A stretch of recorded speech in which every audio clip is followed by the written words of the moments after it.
আসসালামু আলাইকুম রহমতুল্লাহি ওবরকাতুহু। সম্মানিত দর্শক, বাংলাদেশের রাজনীতিতে আমেরিকার প্রভাব, আমেরিকার ডিপ স্টেটের মাধ্যমে রাষ্ট্র ক্ষমতায় কারা আসেন, আর সেই ডিপ স্টেট পলিসির কারণে রাষ্ট্র ক্ষমতা ছেড়ে কারা চলে যান,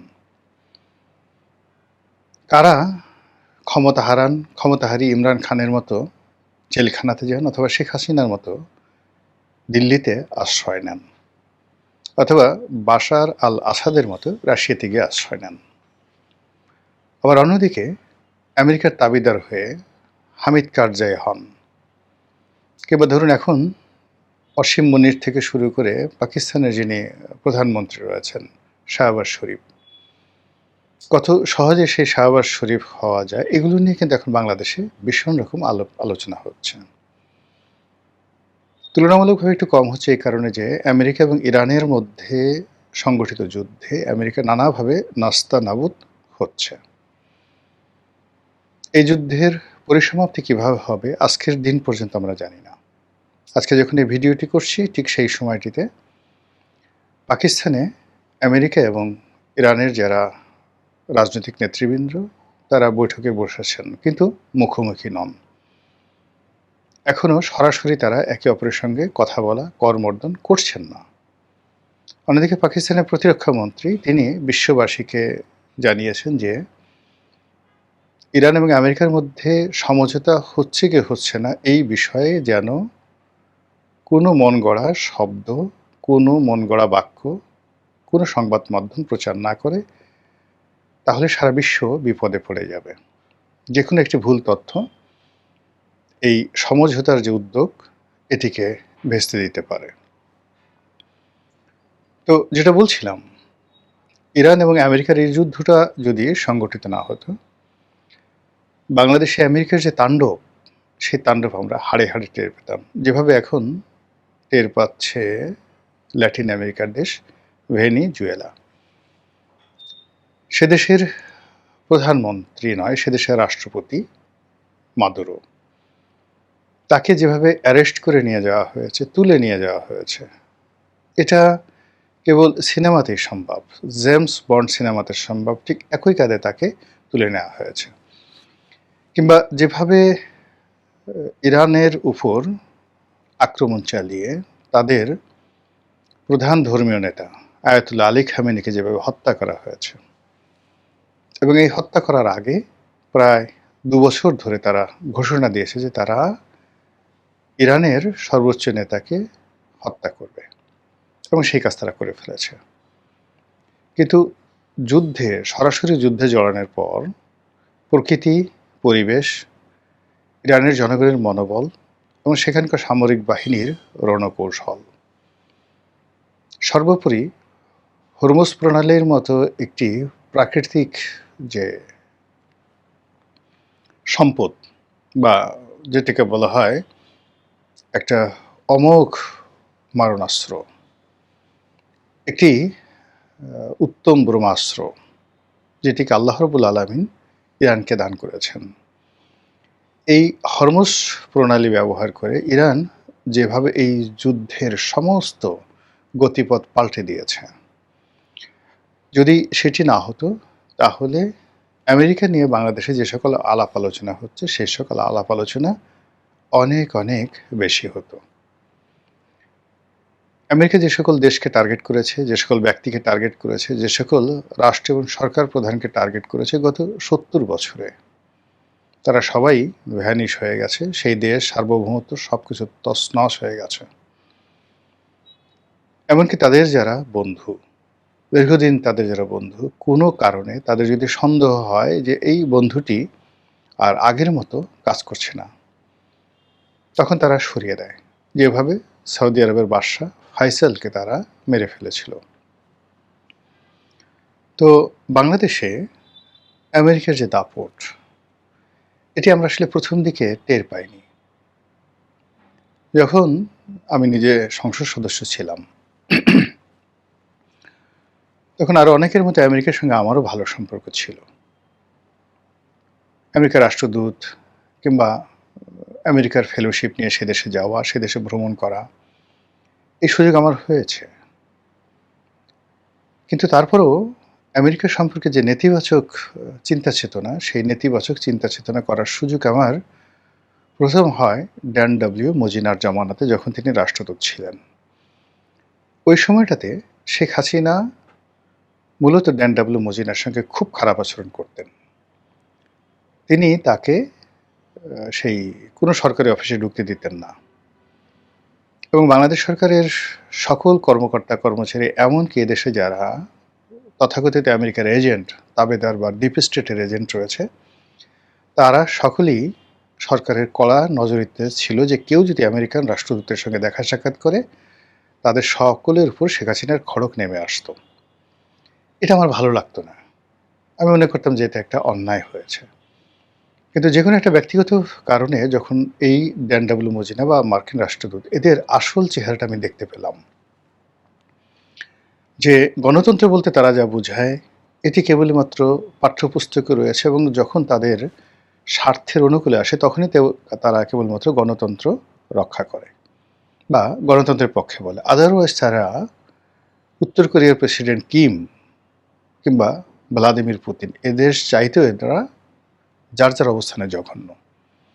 সেটা মার্কিন রাষ্ট্রদূত, যে কোনো দেশের রাষ্ট্রদূত হন, কিংবা মার্কিন যুক্তরাষ্ট্রের প্রশাসনের একটা সিপাহী হন, পুলিশ হন, ডাজ নট ম্যাটার, সবাই ডোনাল্ড ট্রাম্প। তো এই যে তাদের যে মন মানসিকতা, সেই মন মানসিকতা টের পাওয়ার পর এই রাষ্ট্রটি সম্পর্কে আমার ভিতরে যে নেতিবাচক একটা অবস্থা তৈরি হয়েছে, এবং এরপর থেকে আমি এদেরকে এড়াইয়ে চলি। 2014 সন থেকে 13 সন থেকে আমি এদেরকে এড়িয়ে চলি। এদের ধারে কাছে আমি কখনো যাই না। এবং শেখ হাসিনা তাদের ব্যাপারে যে সিদ্ধান্তগুলো নিয়েছেন, এই কারণে সবসময় তাকে স্যালুট করেছি এবং এখনও করি। কিন্তু শেখ হাসিনা, ডক্টর মোহাম্মদ ইউনূস, প্রথম আলোর মতিউর রহমান, তারপর ডেইলি স্টারের মাহফুজ আনাম, এদের সম্পর্কে তিনি যে নেতিবাচক মনোভাব পোষণ করতেন, তাদেরকে শত্রু ভাবতেন, এটা আমার আসলে পছন্দ হতো না। আমি ওনার সামনে ওনার সমালোচনা করেছি, প্রকাশ্যে সমালোচনা করেছি, নানা রকম কথাবার্তা বলেছি। আচ্ছা, এখন 2026 সনের এই এপ্রিল মাসে আপনারা একটু বুকে হাত দিয়ে বলেন তো, যে আমেরিকার বিষয়ে, ডক্টর ইউনূসের বিষয়ে, প্রথম আলো, ডেইলি স্টারের বিষয়ে শেখ হাসিনা যে মনোভাব পোষণ করতেন, এটাকে কি আপনার এখন খুব অন্যায় বলে মনে হয়? শুধু এতটুকুই প্রশ্ন। দ্বিতীয় প্রসঙ্গে আসি। যেহেতু শেখ হাসিনা দ্বারা আমি ক্ষতিগ্রস্ত হতাম, তারপর ক্ষতিগ্রস্ত হয়েছি, সেই কারণে কি হতো, তিনি যাদেরকে অপছন্দ করতেন তাদের প্রতি আমার একটা দুর্বলতা কাজ করত। তিনি জামাতকে অপছন্দ করতেন, জামাতের ব্যাপারে আমার একটা সহানুভূতি কাজ করত। তিনি তারেক রহমান সাহেবকে ভীষণ রকম অপছন্দ করতেন। অনেকটা শেখ হাসিনার সাথে জিদ করে আমি তখন সেই তারেক রহমান সাহেব সম্পর্কে, বিএনপি সম্পর্কে পত্রপত্রিকা লিখতাম, ইতিবাচক নানা রকম কথা বলতাম। তখন আসলে আমি ছাড়া তারেক রহমান সাহেবের নাম লেখার মতো, পত্রপত্রিকায় তার নাম উচ্চারণ করবে, এই ধরনের কোনো একটা লোক পুরো 2000 মানে কি বলবো 10 সন থেকে একেবারে উনি যেদিন পর্যন্ত ছিলেন একজন ছিল না। তারা রাজনীতির মঞ্চে কথাবার্তা বলতেন, কিন্তু পত্রপত্রিকা লেখায়, টেলিভিশনে এসে সব ধরনের কথাবার্তা বলা অসম্ভব ছিল। তো এই যে কথাগুলো বলেছি, তার সঙ্গে সঙ্গে আবার তিনি আমেরিকাকে যেভাবে অপমান করতেন, এটা 2014 সন পরে আমি মনে করেছি এটা সঠিক আছে, কিন্তু তার আগ পর্যন্ত আমার মনে হতো শি ইজ রং। তিনি কেন হিলারি ক্লিন্টনকে পাত্তা দিতেন না, কেন বারাক ওবামাকে পাত্তা দিতেন না, কেন জন কেরি পররাষ্ট্রমন্ত্রী তাকে পাত্তা দিতেন না, এবং আমেরিকাকে দুই চোখে দেখতে পারছেন না। আমেরিকা যখন বাংলাদেশকে, যাকে বলা হয় বাংলাদেশের উপর নিষেধাজ্ঞা দিল, তিনি তখন স্বাগত জানালেন, ড্যাম কেয়ার, যে ওরা কি করবে, র্যাবকে দিচ্ছে, পুলিশের আইজিকে দিচ্ছে, ডাজ নট ম্যাটার। সে বলে যে আমরা কেউ আমেরিকা যাব না, আমেরিকায় যাব না, আমেরিকার কোনো কিছু আমাদের দরকার নেই। তো তারপর তিনি টিকে ছিলেন। তো যখন দেখা গেল যে তার সাথে আর পেরে উঠছে না কূটনৈতিকভাবে, তাকে চাপ প্রয়োগ করে কোনো কাজ হচ্ছে না, তখনই এই যে ডিপ স্টেটের যে খেলা, সেই নির্মম খেলায় আমাদের যে কি ক্ষতি হয়ে গেছে, কি সর্বনাশ হয়ে গেছে, কি গোলামের জিনজির, দাসত্বের শৃঙ্খল, আমাদের হাতে পায়ে 18 কোটি মানুষের হাতে পায়ে পুড়িয়ে দেওয়া হয়েছে। এই শৃঙ্খল থেকে কবে রক্ষা পাবো? কে রক্ষা করবে? কে আমাদের বান্ধব হয়ে এগিয়ে এসে আমাদের এই জাতিকে নেতৃত্ব দিয়ে এই আমেরিকার কবল থেকে আমাদেরকে রক্ষা করবে আমি জানি না। তবে দিন যত যাচ্ছে ততই অন্তত আমেরিকার এই বিষয়ে শেখ হাসিনার গ্রহণযোগ্যতা, তার প্রয়োজনীয়তা মানুষ অনুভব করছে। একই সঙ্গে মানুষ বিশ্বাস করা শুরু করেছে। তিনি যখন বলতেন যে তারা আমার কাছে এই সেন্ট মার্টিন চায়, বিনিময়ে তারা আমাকে ক্ষমতায় রাখতে চায়। আমি বঙ্গবন্ধুর কন্যা, আমি কখনোই এই সেন্ট মার্টিন বিক্রি করে, দেশ বিক্রি করে ক্ষমতায় থাকতে চাই না। এই কথাগুলো আমাদের কাছে মনে হতো যে তিনি নাটক করছেন, অভিনয় করছেন। কিন্তু আজকের দিনের বাস্তবতা দেখেন, আমরা কোথায় দাঁড়িয়ে আছি। শেখ হাসিনা তার যে ভালো কাজ, সে ভালো কাজের জন্য অবশ্যই আমাদের কাছে প্রশংসিত হবেন। তার মন্দ কাজের জন্য তিনি আমাদের সকলের কাছে, প্রকৃতির কাছে, আল্লাহর কাছে, দেশবাসীর কাছে নিন্দিত হবেন। এটাই স্বাভাবিক, ভালো মন্দে মানুষ। কিন্তু এই আমেরিকার যে এই বিষয়টি যদি আপনি স্মরণ করেন, আমার কাছে শেখ হাসিনার যে ব্যক্তিত্ব, এটাকে একটা বিস্ময়কর বলে মনে হয়।